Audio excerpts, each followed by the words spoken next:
Good morning, everybody. Good morning. Thank you, everyone, for spending a beautiful Saturday here in San Diego to advance education for your patients. I want to thank you all for coming here. We're going to have a great time learning from the experts. We have many great speakers today, and let's give them a big round of applause for coming all the way to San Diego.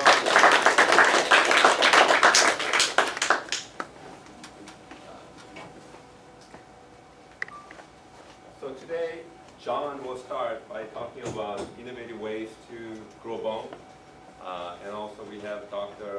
D'Alessandro from Chicago talking about peri-implantitis treatment. And I'll be discussing how digital world has changed my career as a dentist. Dr. Vijay will talk about the cone beam CT scan and how we can better treat our patients by utilizing 3D imaging. And lastly, my good friend Jerome will talk about endo-implantology. I want to give you some updates since we saw you last year. We've been working very hard doing community service. We've been going to Mexico for outreach 2 times, and in 2020 we also have some outreach to Mexico, and I invite you all to come and join us in our outreach program. In addition, we spend a lot of time in Asia. We've been traveling to China, doing live surgical course, as well as educating our fellow dentists in Asia. It was a lot of fun. Maybe this year, because of coronavirus, we will kind of slow down the Asian trip. We'll focus on the Ukraine trip. For the last 2 years, we went to Ukraine. It was also a life-changing experience. We were able to share our knowledge at the same time, learn from our colleagues from Ukraine. And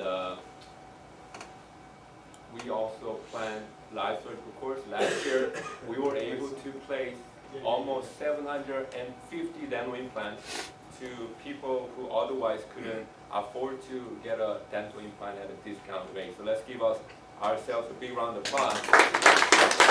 We did the numbers, and we did close to 150 sinus lifts just last year alone to the patients, and including tunneling technique and other types of amazing lateral ridge augmentation. We did over 100 very difficult lateral ridge augmentation, and we were able to also offer more than 20 orthodontic cases to socioeconomically disadvantaged patients in San Diego and also in China, in Ukraine, etc. So this year, we also have a lot of great courses coming up. If you haven't signed up for the Ukraine course, the facility is amazing, and you'll be doing close to 20 to 30 implants there. I recommend you to sign up now because we have a limited space for the Ukraine trip. It will be on May 30th to June 3rd. We also have a couple innovative research that we're conducting right now. Obviously, we have the best iPhone 11 sinus lift kit in the world, and we also have an MIT kit that is available, and we have 3-in-1 kits and very predictable bone grafting kit, fixture removal kit. If you have a failing implant, then you can utilize this innovative tools to remove any implant brand that is not doing well. We also have a prosthetic driver for any implant system that you may use in your practice. And we are working very hard to make the world's smallest 3D X-ray in the world.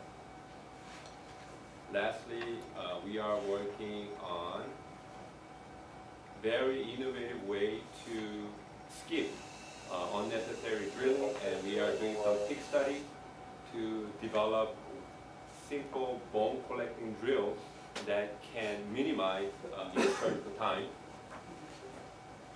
And we're working with UCSD to develop some stem cell bone harvesting from the tuberosity. So without further ado, I'd like to introduce our president of IADI. Lon has been working very hard to put this program together. So let's give him a big round of applause. Thank you. It's a pleasure to be with you, and I think all of us owe Dr. Samley a big round of applause for all that he's done. I'm excited for what you're going to be able to hear today. Every speaker was really handpicked, and let me just tell you, the reason why they were picked is because of what they brought to, I've heard them speak, and it was a huge paradigm shift for me. And so I wanted you to be able to hear this. And so I'm going to introduce you to Dr. John Caulfield, and he is incredible for some of the work that he has done in airway and what he has done with biomimetics. And I'm excited for you to be able to hear this, and hopefully you'll be able to see what I have seen with Dr. Caulfield. Yes. We're going to turn this time over to you. Thanks, Bob. Thank you so much. There we go. Sorry, we're having a little audio issue here. If it gets to be too annoying, let me know. We can just turn off the microphone. I can talk a little louder if it needs to be. Good morning, welcome. I do love beautiful San Diego. This has been awesome. We've been enjoying the weather. But Lon has come and seen me speak. We talk a lot about a new modality to grow bone. And it's a non-surgical, and there are cases we need surgical, and there are other cases where maybe surgical is not going to be necessary. And there are a lot of patients that if surgery is their only option, they're just not going to go forward with treatment. They may be hesitant, not knowing if surgery is going to be something that they can go through or want to go through, and it just may not accomplish their goals and what they're willing to participate in. And so we have something else now that's, like I said, it's been in development. Let's see, I'm going to turn this on maybe and put this to advance.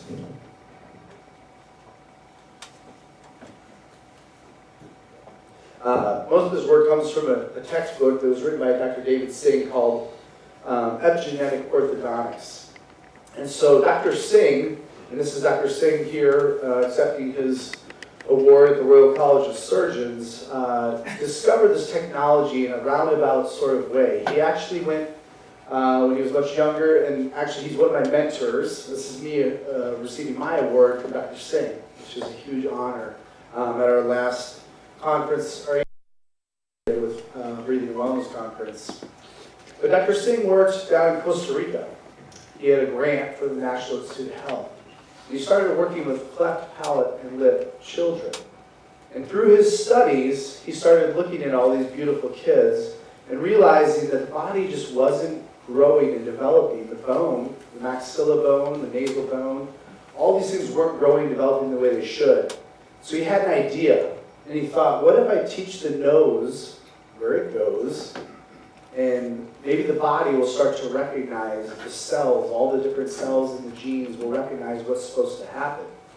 And so what he did was he designed this little nasal molding that he would put in the nose of the child, and he could get this kind of closure with non-surgery, simply showing the nose and holding the nose in an open position, and a slight palate appliance where you just pop it on the top of the appliance.